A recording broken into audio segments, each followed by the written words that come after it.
Alright guys, good evening. Well, today I'm going to teach you guys how to create or produce a cartographically appealing topographical map for your students. And most of us are geography teachers, and as geographers you should be able to produce your own topographical map for your students, at least maybe during examination. Those of you who are going for internship can also try to design their own topo map for their students, and there's no need, at least this will even make you proud. So first of all, I'm now going to create a folder and then name it topo.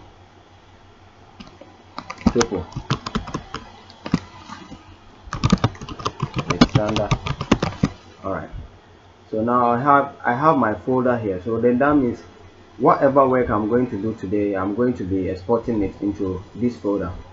Alright, so I have my Arc GIS here open. Then I have my add data button here. Okay, I have to scroll.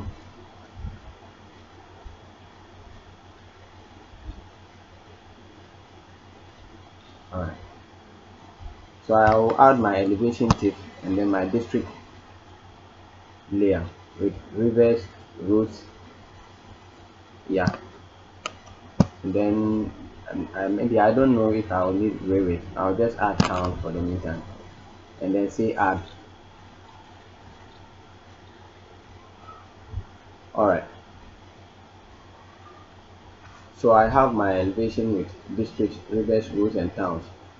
Well, first of all, because the topo that I'm going to create is a standard one, yeah, for WASI. So at least I'm not going to create just an outline of a small area, but then I'm going to create that of a district. So first of all, I have my district layer here. I'll just open the attribute table and then scroll and look for a district that I'll be using for the topo map. Alright, so I will now scroll and then check and see the district that I would like to use. Alright, so I'll choose Proof District in the northern region, in the northern region. So I'll just have to right click. Alright, so I have my district selection here. I'll just name it Proof.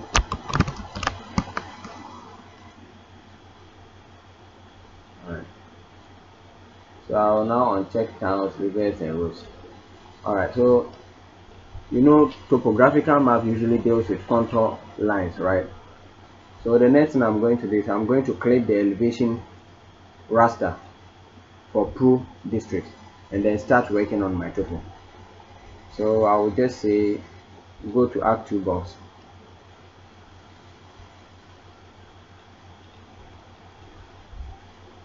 and then go to Data Management Tools, raster processing, and then I'll click. So my input raster is gonna be the elevation tip.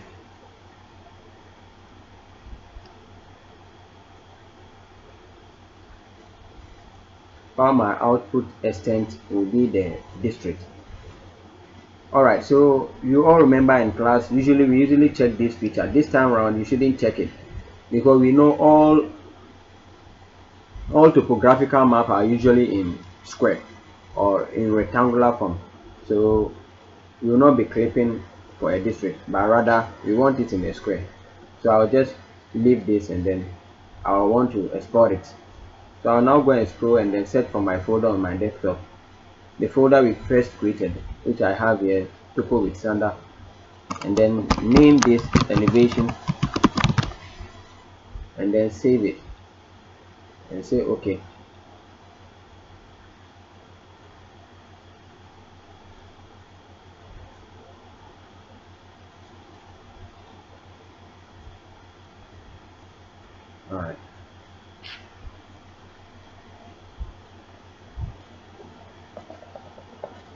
Alright, so it's still taking long for it to click.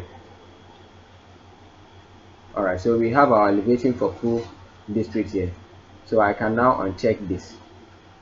Alright, so as you can see, that's the elevation for Proof District.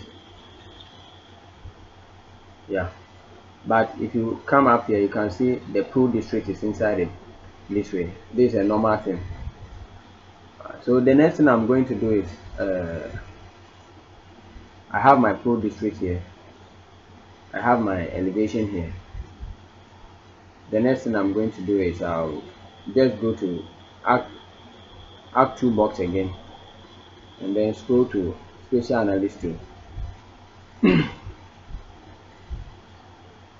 and then contour. I'm now going to create my contour lines. So I'll check the input raster will now be my elevation that I've saved, and then I'll go to my folder topo with standard and then name it contour. Alright, so over here with the contour interval, you have to decide. You know, some districts has as high as maybe 800 meters elevation. That one you can use 100 and then 100, 200, 300 interval, 100 interval. You can also choose to use 50, and you can also choose to use 20 or 30. But I'm going to use 50 in this study, in this video. Sorry. Alright, so I'm going to use a contour interval of 50. You can leave this one as default, this same thing here, and then click OK.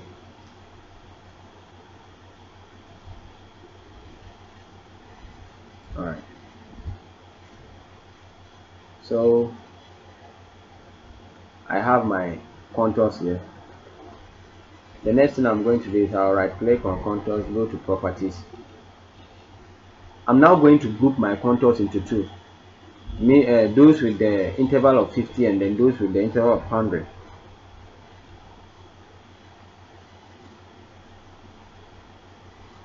Alright, so 100, 200. I'll right click and say group values, 150, 200, group values. And anyway, it all depends on how you are going to do it. You know, I'm using this district, but you can also use any district of your choice.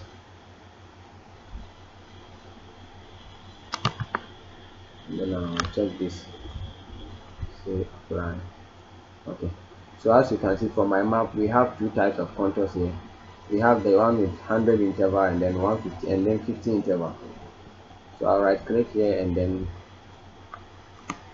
type in contour. So I'll choose intermediate for that of 100, which is 0.4, and then I'll choose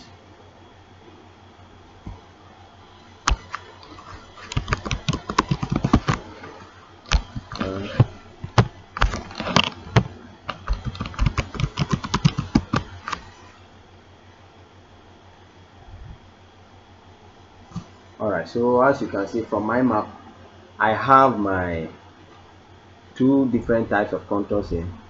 We have the intermediate one and then we have the index one. Yeah.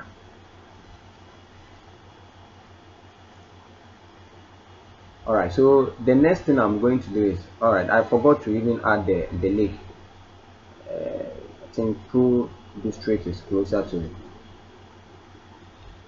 the Volta lake here. So what I'm going to do next is that I'm going to clip the towns, rivers, roads, and then the lake for Pool district, and I know you all can do that. So I'll just go to the processing and then click towns. I'll select Pool district and then I'll name here settlement.